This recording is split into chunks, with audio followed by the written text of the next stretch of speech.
أن لا إله إلا الله وحده لا شريك له أشهد أن سيدنا محمد عبده ورسوله ولا نبي رسول الله عليه اللهم صل وسلم على سيدنا محمد وعلى آله وأصحابه أجمعين أما بعد. Bismillahirrahmanirrahim. Dua tahap evolusi alami dan ikhtiar. Jalaluddin Rumi lahir tahun 1207 sampai dengan tahun 1273. Seorang sufi yang terkenal dengan masnawinya berkata, "Aku mati sebagai mineral dan tumbuhan. Aku mati sebagai tumbuhan dan terlahir binatang. Aku mati sebagai binatang dan kini manusia. Kenapa aku mesti takut? Maut tak menyebabkanku berperang. Namun sekali lagi aku harus mati sebagai manusia dan melambung bersama malaikat, dan bahkan setelah menjelma malaikat aku harus mati lagi. Segalanya kecuali Tuhan akan lenyap sama sekali." Ayat mana itu bisa tarik yang surat Al-Baqarah, yang mati yang hidup mati hidup apa? Lagi nak kapal semua awal semua kapal semua jadulam itu mulai kelahun Kayak batak puluh. kayak patak pun Ya. Apabila telah kukorbankan jiwa malaikat ini, aku akan menjelma sesuatu yang tak terpahami. Oh, biarlah individuku tak ada, sebab ketiadaan menyanyikan nada-nada suci, kepadanya kita akan kembali.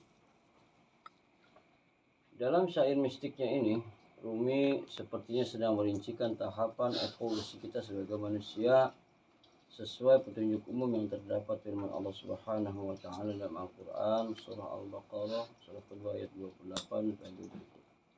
Kaifa takfuruna billahi wa kuntum amwatan wa Ini ahya. ayat berapa bisa tarik?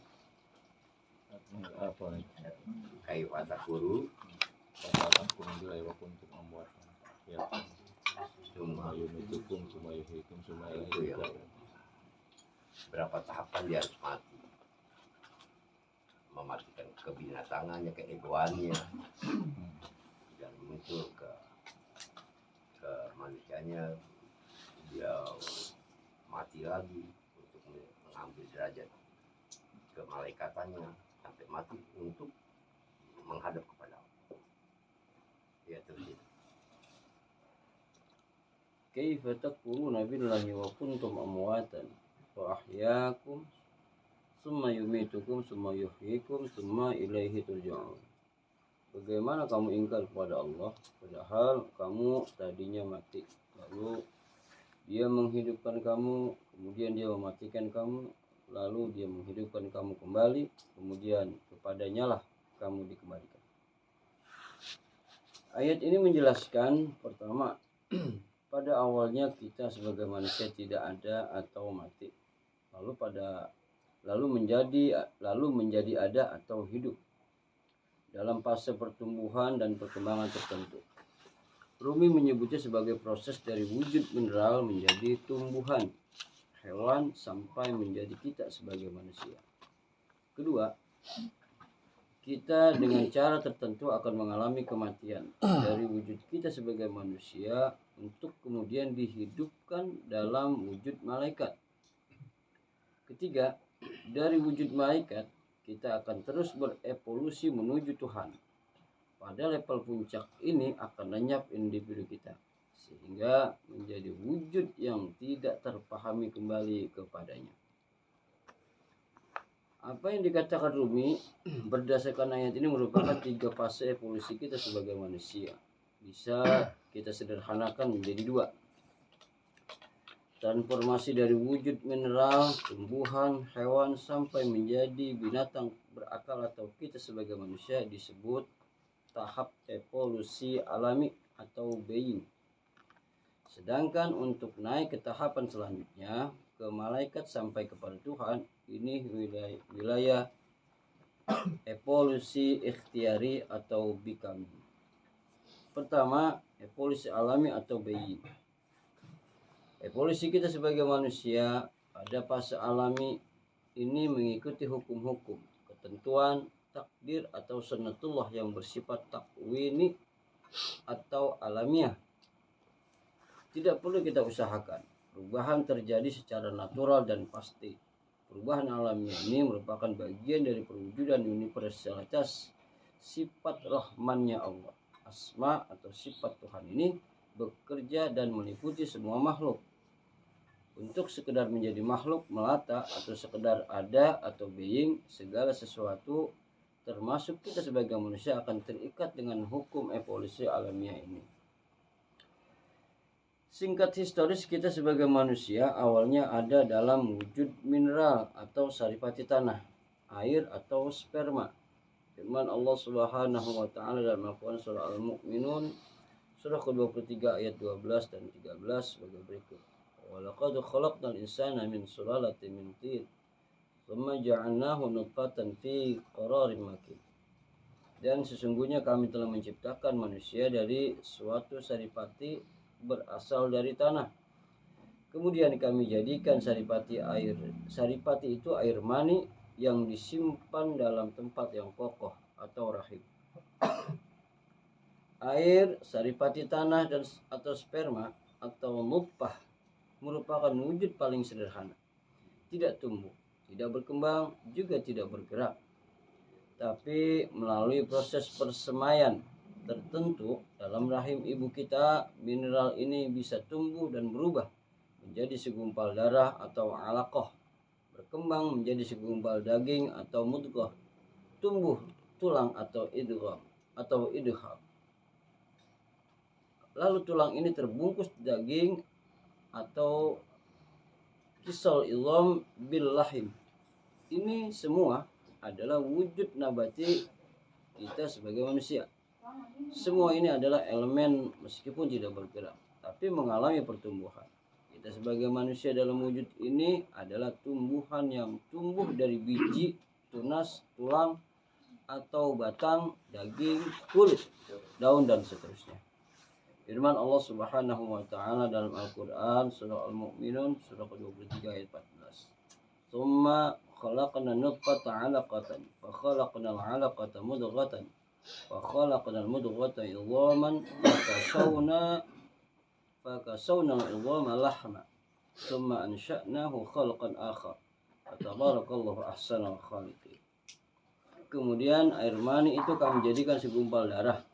Lalu segumpal darah itu kami jadikan segumpal daging, dan segumpal daging itu kami jadikan tulang belulang. Lalu tulang belulang itu kami bungkus dengan daging. Kemudian kami jadikan dia makhluk yang lain, maka maha suci Allah, pencipta yang paling baik. Pada tahap selanjutnya, dari wujud nabati, kita sebagai manusia berkembang menjadi sesuatu yang lain, yaitu insya. Dengan ditiupkannya ruh, kita sebagai manusia sudah mulai bergerak. Selain ini juga terus tumbuh, berkembang, dan bahkan punya nafsu. Pada level ini, kita sebagai manusia sudah menjadi binatang. Lihat bagaimana buas dan liarnya hewan.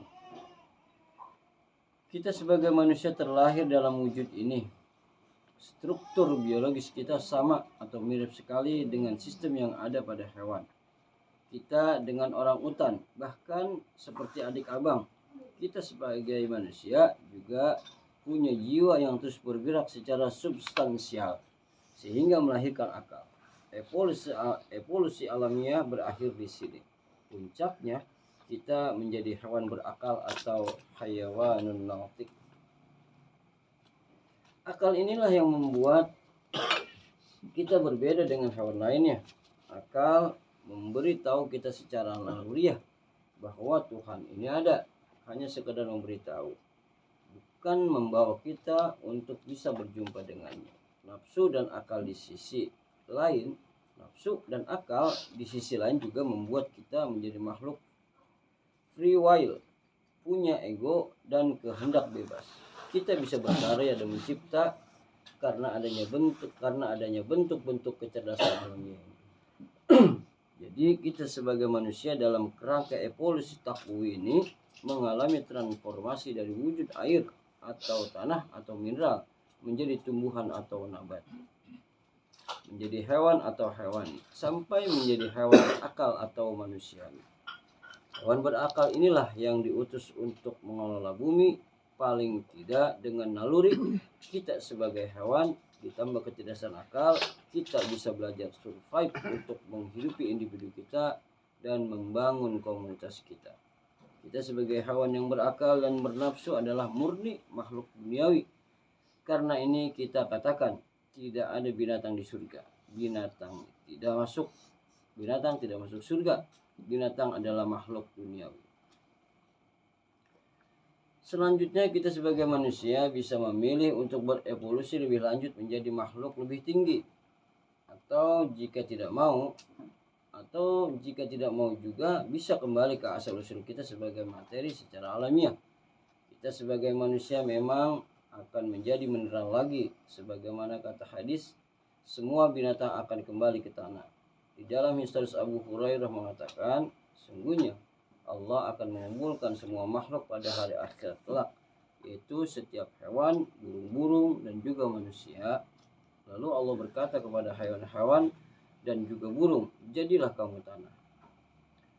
Proses kita menua sampai mati ini adalah proses kita secara jasadi kembali menjadi tanah atau mineral. Kedua, evolusi ikhtiari atau becoming. Kalau tidak mau mati sebagai mineral atau tanah, maka saat belum mati kita sebagai manusia bisa memilih untuk berevolusi lebih lanjut untuk berevolusi lebih lanjut menjadi makhluk yang lebih tinggi, yaitu menjadi makhluk ukhrawi, untuk berkembang menjadi makhluk surgawi, untuk melampaui wujud duniawi kebinatangan. Ini bukan lagi proses alami melainkan ikhtiari. Sebelum mati, melalui potensi akal intuitif kita sebagai manusia harus menempuh langkah-langkah khusus yang dilakukan secara sadar untuk mentransformasi individu kita secara sungguh-sungguh sampai menjadi malaikat atau makhluk spiritual. Malaikat adalah makhluk ruhani. Akal ruhaniyah kita atau fu'ad atau qalb jauh lebih aktif daripada akal atau insting hayawaniyah kita. Berbeda dengan kita sebagai